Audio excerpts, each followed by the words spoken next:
Radio Publique Africaine.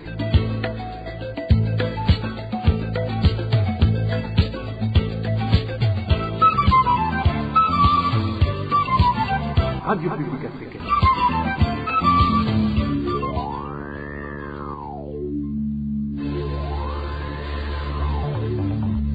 C'est le moment de suivre le journal parlé en français. À la présentation, Onésime Douchimakité. Ravi de vous retrouver, auditrices, auditeurs de la RPA, sur rendez-vous d'information de ce samedi 19 août 2023, dont voici le sommaire.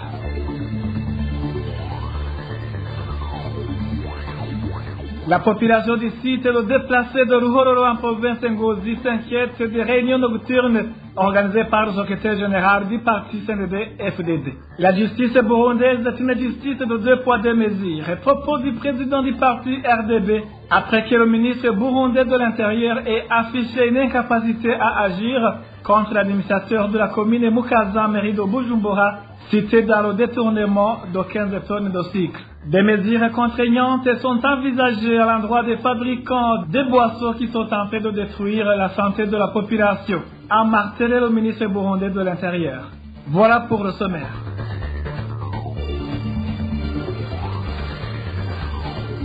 Ouvrons cette édition sur la page politique. La population du site de déplacés de Ruhororo en province Ngozi s'inquiète des réunions nocturnes du parti au pouvoir. L'exemple est celui de la nuit de jeudi à vendredi où l'un des membres du parti CNDD-FDD passait de porte à porte pour inviter les gens à se réveiller pour aller participer dans une réunion du secrétaire général du parti CNDD-FDD. Le point avec Eric Elionzima.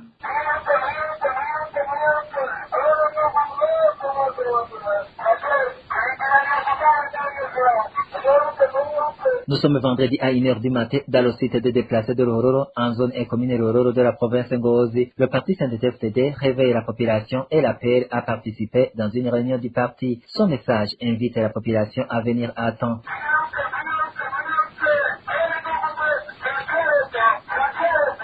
Venez vite, vous tous, la population, il est temps, venez nombreux dans une réunion.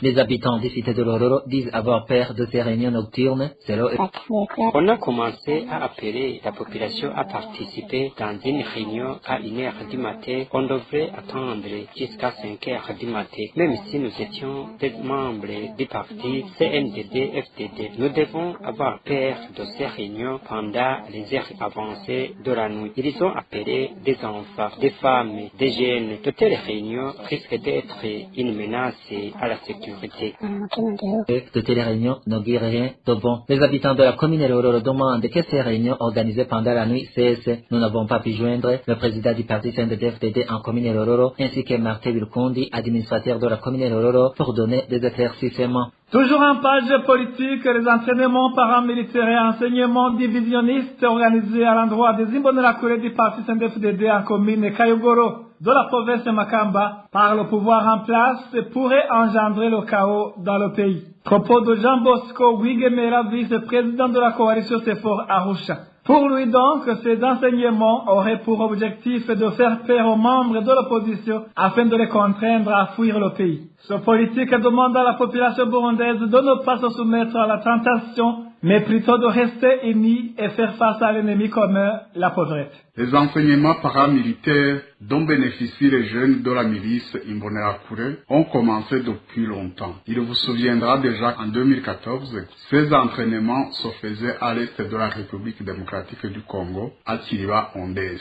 Malgré les dénonciations à maintes reprises, ces entraînements n'ont pas cessé. Ils ont été plutôt poursuivis à différents endroits dans le pays. L'objectif de ces entraînements est de préparer ces miliciens à commettre des forfaits à l'endroit des opposants et envers quiconque n'épouse pas l'idéologie du CNDD-FDD. Les conséquences sont multiples. C'est la peur qui engendre la fuite vers l'étranger. C'est aussi la violence dans la mesure où ces miliciens sont pour la plupart impulsifs. Au nom de la coalition Sefor Arusha, je formule des conseils à l'endroit du peuple en général, des membres du CNDD-FDD en particulier, étant convaincus que le mal se situe chez les leaders de ce parti. Restez sereins et unis, l'ennemi est commun. C'est la misère et non, le voisin n'appartient pas à la même ethnie ou au même parti politique. Ils sont tous victimes d'une pauvreté sans nom, créés par le pouvoir cupide. Ils sont tous utilisés et dressés les uns contre les autres. Ils sont pris en otage. Qu'ils gardent l'espoir, aucun pouvoir n'est éternel. Le discours politique du CNDD-FDD est caractéristique d'un système agonisant. Ces jeunes de la milice ont des parents. La plupart de ces derniers sont témoins d'un passé douloureux. Ils savent déjà des conséquences de la haine et de la guerre. Qu'ils osent prodiguer des conseils utiles à ces jeunes pour les libérer du joug du système CNDD-FDD. C'était Jean Bosco Guiguemera, vice-président de la coalition Sefor Arusha. Parlons droit de l'homme à présent, un citoyen du quartier Heha, zone Kamenge, en commune Nangwa de la mairie de Bujumbura, est sans trace depuis près de 3 semaines. Arrêté aux allures d'enlèvement au chef-lieu de la province de Kayanza par des gens qui seraient du service des renseignements burundais, la famille et ses proches s'inquiètent pour sa sécurité. Le point avec Emmanuel Nyungeko. Ce citoyen introuvable depuis fin juillet de cette année 2023 répond au nom de Désiré Manirambona, natif du quartier Heha, zone Kamenge, commune Nahangwa, à mairie de Bujumbura. Les membres de sa famille indiquent qu'il a été arrêté aux allures d'enlèvement au chef-lieu de la province de Kayanza par des agents qui seraient du service des renseignements burundais. Comme métier, il était chauffeur et commerçant.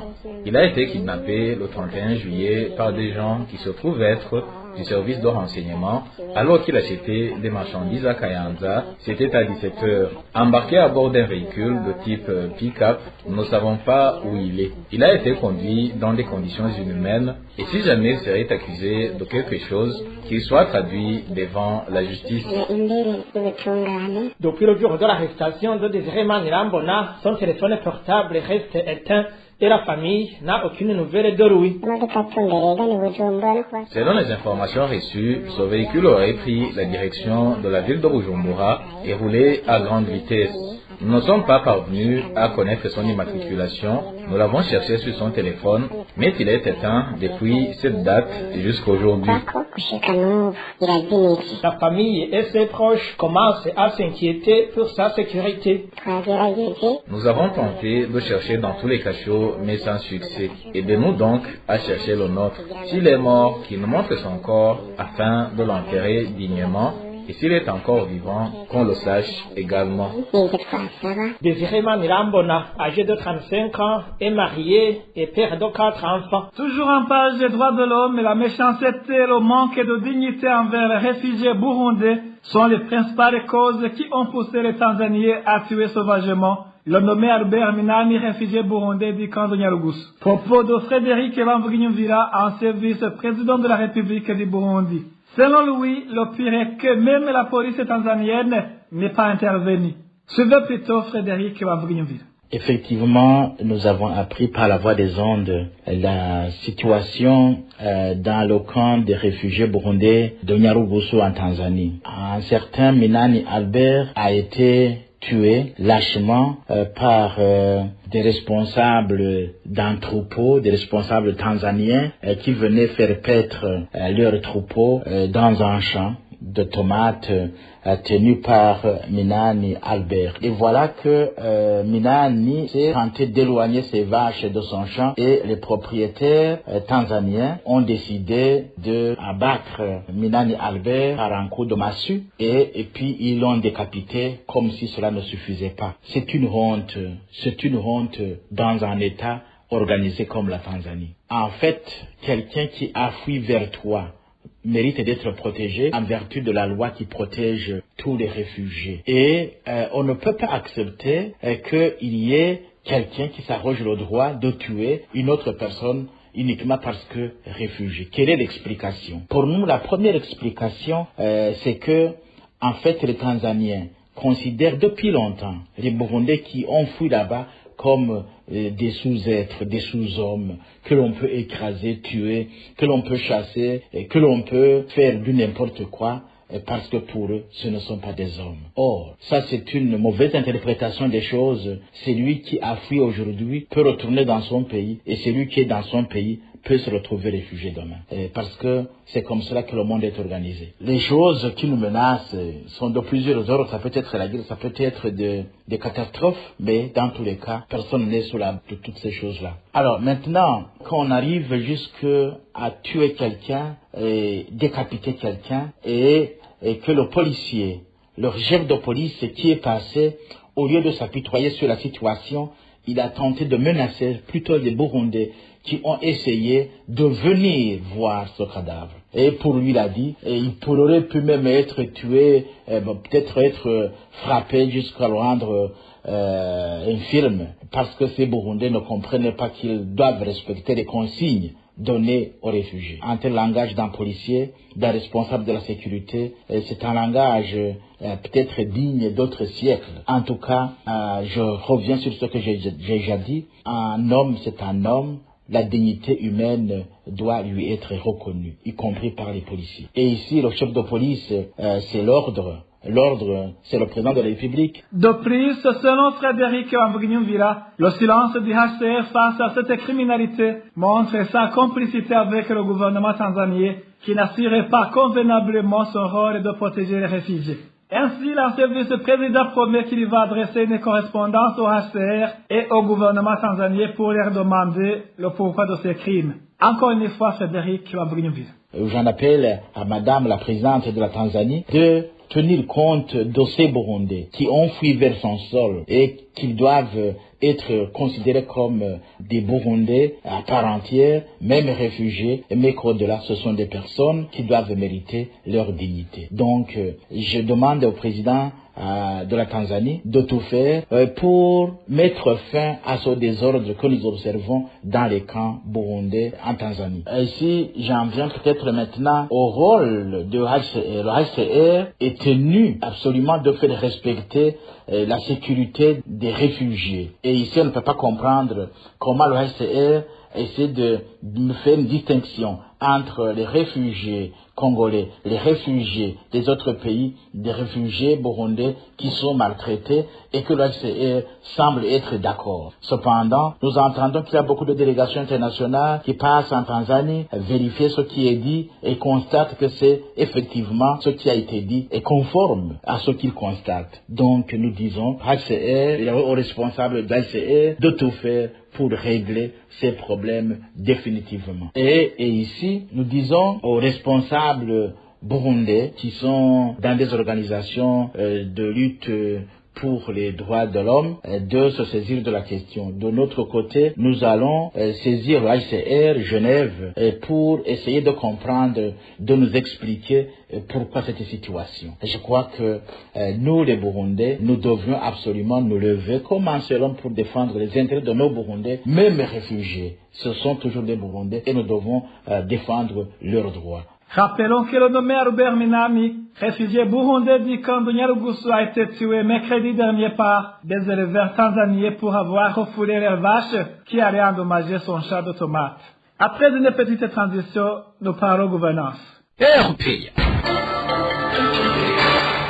Je vous le disais en titre, la justice burundaise est une justice de 2 poids 2 mesures. Ce sont du moins les propos de Jérémy Minani, président du parti RDB. Il s'est exprimé après que le ministre burundais de l'Intérieur ait affiché une incapacité à agir contre l'administrateur de la commune Mukaza, mairie de Bujumbura, qui avait été cité dans le détournement de 15 tonnes de sucre destiné à la population de cette commune. Pour Jérémy Minani, son comportement vient contredire les bons discours du président de la République et son gouvernement en rapport avec le combat contre les puissants qui plongent le pays dans la misère.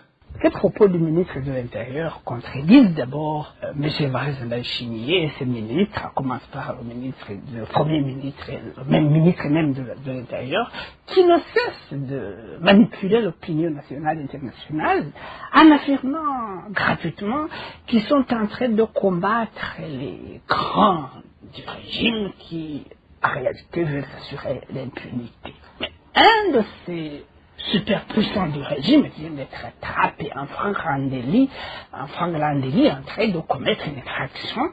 Vous savez comment le sucre est devenu de l'or noir dans notre pays. Mais cette personne-là ne s'est pas inquiétée parce que il fait partie de ces superpuissants du régime auxquels il ne faut pas toucher.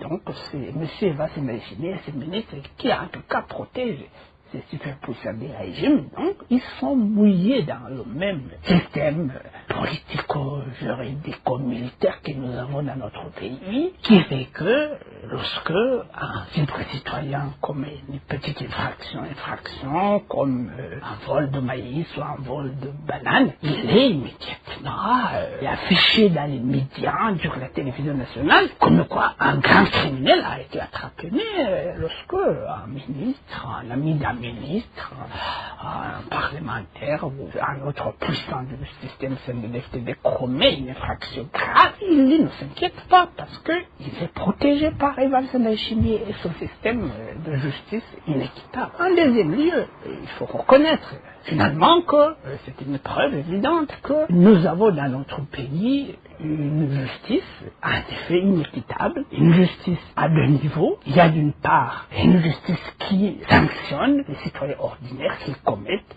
des infractions, même des délits mineurs qui ne devraient pas amener une personne à se retrouver en prison. Il y a une autre justice, si on peut l'appeler ainsi, qui tolère les superpuissants du système politico-militaire en place. Pour rappel, vers la fin du mois de juillet, l'administrateur de la commune Mukaza, Renovas Ndaihebura, a été cité dans le détournement de 15 tonnes de sucre destinées à sa commune, mais il est toujours en fonction. Toujours en page gouvernance, le ministre de l'Intérieur, de la Sécurité publique et du Développement communautaire indique qu'ils sont prêts pour éradiquer toutes les boissons qui sont en train de détruire la santé de la population. Martin Niteretse de préciser que même si les fabricants de ces boissons payent des impôts, cela ne les empêchera pas d'arrêter leur fabrication car la vie des citoyens est primordiale. Écoutez plutôt le ministre Martin Niteretse. Il y a une question qui nous a été posée concernant la liqueur Kiki. Ce n'est pas la seule boisson qui nous préoccupe. Il y a tant d'autres qui risquent de décimer notre population si on ne prend pas des mesures adéquates d'ici peu. Nous avons échangé avec les gouverneurs des provinces et nous nous sommes convenus que chacun va analyser la situation dans sa province et nous allons par la suite prendre une décision. Même si les fabricants de ces boissons payent des impôts, cela ne nous empêchera pas d'arrêter leur fabrication s'il est prouvé qu'elles constituent un danger public. D'ailleurs, d'après nos investigations, il se pourrait que ces impôts ne sont pas payés convenablement. Nous espérons qu'on aura prochainement un rapport à partir duquel nous allons prendre des décisions. C'était le ministre de l'Intérieur, de la Sécurité publique et du Développement communautaire, Martin Niteretse. Le 9 août de chaque année, le monde célèbre la Journée internationale des personnes autochtones. Au Burundi, cette journée a été célébrée ce vendredi en province de Ruyigi. Avec rehaussé de leur présence, le président de la République, Evariste Ndayishimiye, et la ministre de la Solidarité, Imelda Sauchimik. Cette dernière a demandé aux battoirs de la province de Ruyigi de s'abstiwer à envoyer leurs enfants à l'école à la manière de leurs aînés qui ont terminé l'université et qui étaient également présents dans ces cérémonies. Écoutez plutôt la ministre de la Solidarité, Imelda Sauchimik. Je voudrais signaler que nous avons aimé venir célébrer cette journée ici à Ruyigi pour montrer aux battoirs de cette province qu'il y a des battoirs qui ont terminé les écoles et surtout qu'il y a certains qui doutent qu'un motoir ne peut pas faire des études universitaires. J'invite d'ailleurs tous ceux qui ont terminé l'université et ceux qui sont à l'université de se lever.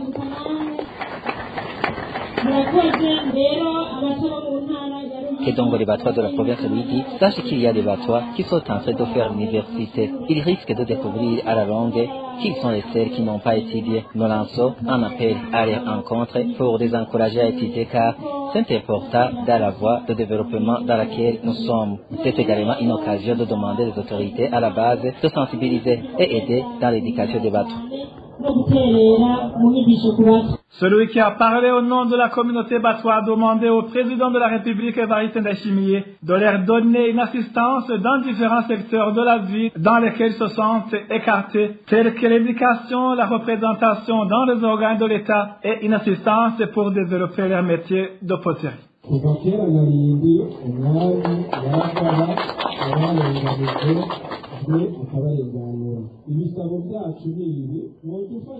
Depuis jadis, les Burundais avaient demandé au roi et lui en retour, il venait en aide aux opprimés. Nos doléances sont les suivantes.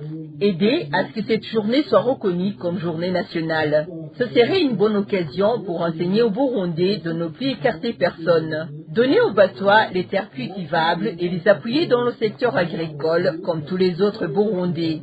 Faire en sorte que les Batwa aient des maisons, car bon nombre d'entre eux vivent dans les maisons qui ressemblent à des nids d'oiseaux. Donner aux Batwa un espace argilé pour leur métier de poterie et les aider à le développer. Donner aux enfants Batwa le nécessaire pour aller à l'école et pour ceux qui sont à l'université, leur payer les frais universitaires et les donner des opportunités pour qu'ils puissent continuer leurs études à l'étranger, comme c'est d'ailleurs le thème de cette journée. Afin qu'ils puissent être bien motivés pour le développement de la société.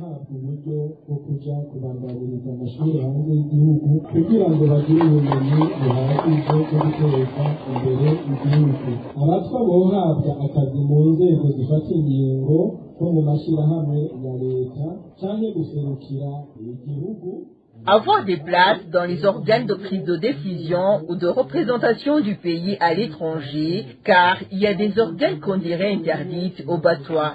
Excellence, nous aimerions que cette interdiction soit levée ou entendre un ambassadeur toi, un gouverneur, un administrateur, un chef de zone, tous de la communauté Batwa, etc.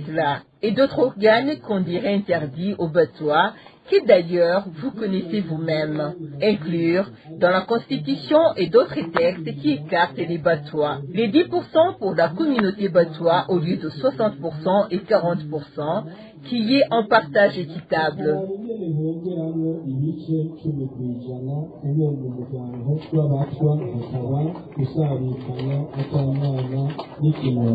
De Ruyigi Cap sur Kalouzi pour parler de la pénurie carburant, qui est toujours un casse-tête pour les habitants de cette province. Ces derniers expliquent que cette situation engendre par conséquent la hausse des prix de transport, du fait que les transporteurs achètent le carburant soit au marché noir ou optent à se rendre loin de chez eux dans d'autres provinces à sa recherche. Le point avec Hérode Didermich. Les habitants de la province Kalouzi qui se sont entretenus avec la RPA indiquent que dans cette province, il n'existe que 2 stations-service seulement. Une se trouve au chef-lieu de la province, tandis que l'autre est située à Wuhiga. Nos sources affirment que celle située au chef-lieu n'est plus fonctionnelle depuis un certain temps. C'est au moment où celle de Wuhiga, toujours fonctionnelle, vient de passer quelques semaines sans carburant. Place donc à une pénurie généralisée dans toute la province selon cet habitant.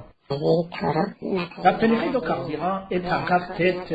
Notre province ne compte que 2 stations-service seulement, à savoir celle érigée au chef-lieu et une autre se trouvant à Wuhiga. La station-service du chef-lieu vient de passer des jours sans ouvrir et il ne restait que celle de Wuhiga. Cette dernière, qui était non fonctionnelle, peut passer 2 semaines, voire même 3 sans carburant. Cela sous-entend donc que trouver du carburant à Kalouzi n'est pas une tâche facile.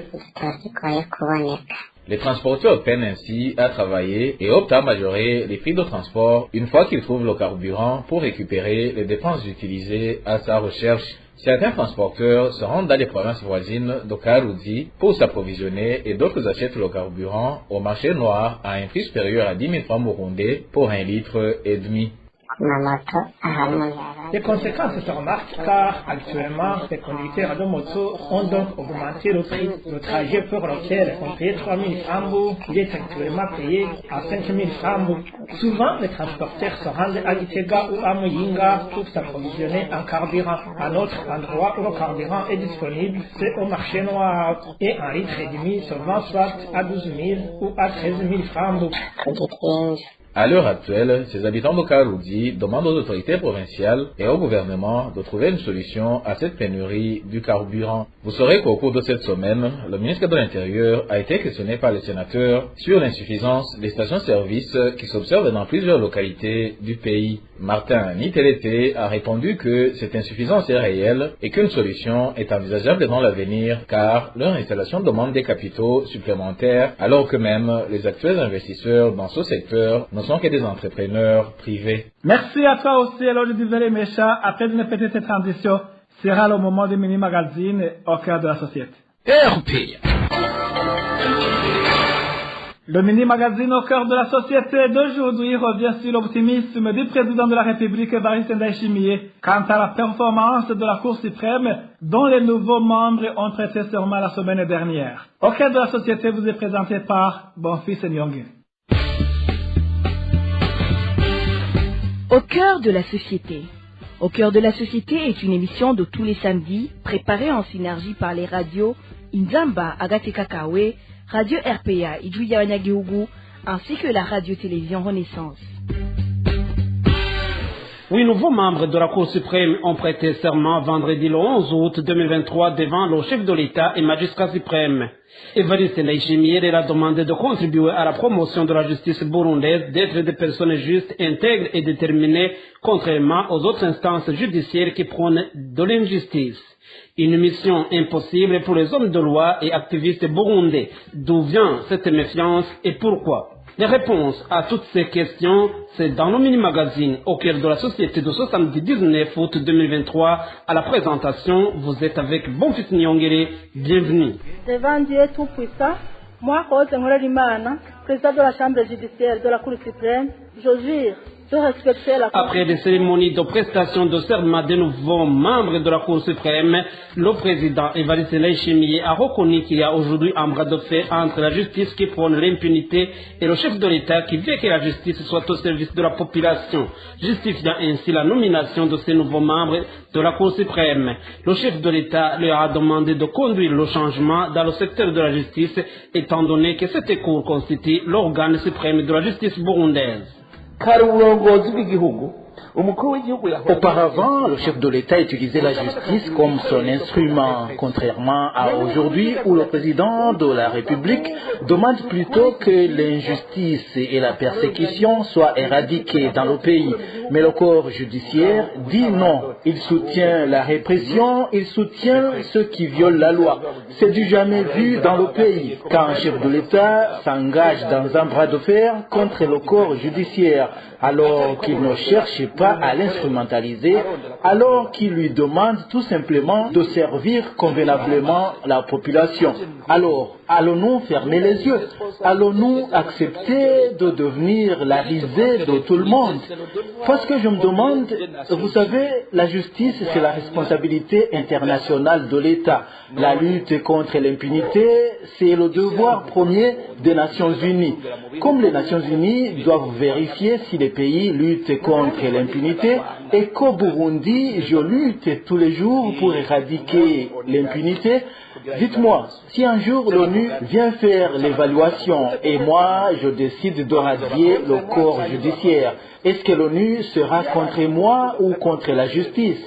Lorsque ces gens refusent de servir le peuple, comme leur demande le président de la République, va-t-on dire que le Burundi soutient l'impunité?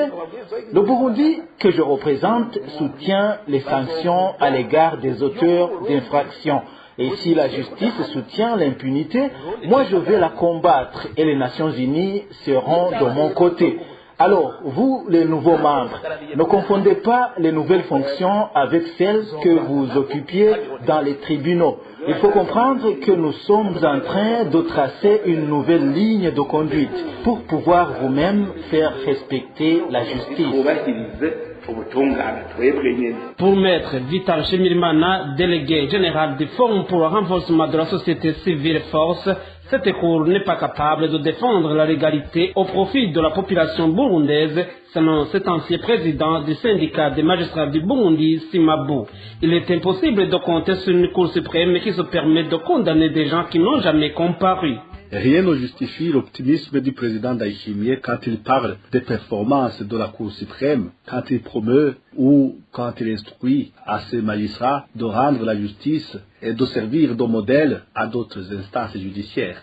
Or, il n'est pas sans connaître que la Cour suprême, tout comme d'autres instances judiciaires, est incapable de défendre la légalité au profit des citoyens burundais, mais aussi au profit de l'image même du pays. Parce que quand la justice ne fonctionne pas convenablement, c'est l'image même, la crédibilité des institutions du pays qui en pâtissent. Aujourd'hui, on s'étonne de voir comment cette cour fonctionne quand une cour pareille se permet de juger. Ça, c'est juste un exemple parmi d'autres, parce que beaucoup peuvent donner des exemples des injustices commises par la Cour suprême. Moi, je donnerai un exemple simple, un exemple que beaucoup connaissent, c'est la condamnation d'une trentaine de Burundais qui sont aujourd'hui contraints à l'exil, alors que ces personnes n'ont jamais été entendues et n'ont jamais été représentées par qui que ce soit.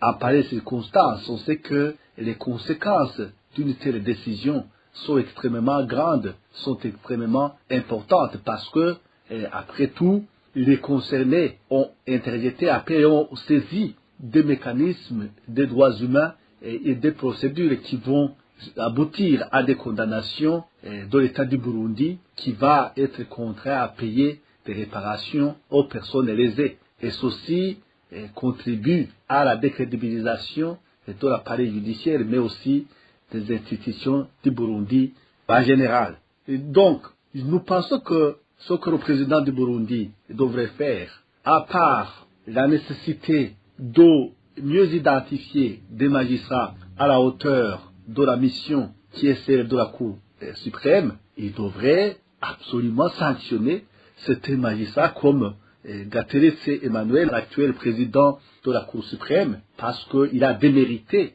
et il a versé dans la dénégation des droits des citoyens. Il a constamment démontré son incapacité à mieux représenter l'appareil judiciaire. C'est une honte pour la justice, c'est une honte pour la population burundaise. Ce qui fait, c'est une honte pour toute l'institution judiciaire. Vous venez de l'entendre, quelle injustice dont la Cour suprême et d'autres cours en général se rendent régulièrement coupables et préjudiciables à l'image du Burundi. Et voilà, c'est ici que se termine le mini-magazine au cœur de la société de ce samedi. À la présentation, vous étiez avec Bonfils Nyongere. Au revoir. C'était l'émission Au cœur de la société. Merci à toi aussi, Bonfils Nyongere. Merci, mesdames et messieurs, d'avoir prêté oreille attentive et ainsi prend fait cette édition. Merci aussi à l'équipe de la rédaction et à l'équipe technique pour leur bonne collaboration. À la présentation, vous étiez avec Onésime Dushimagis. Bon week-end à tous.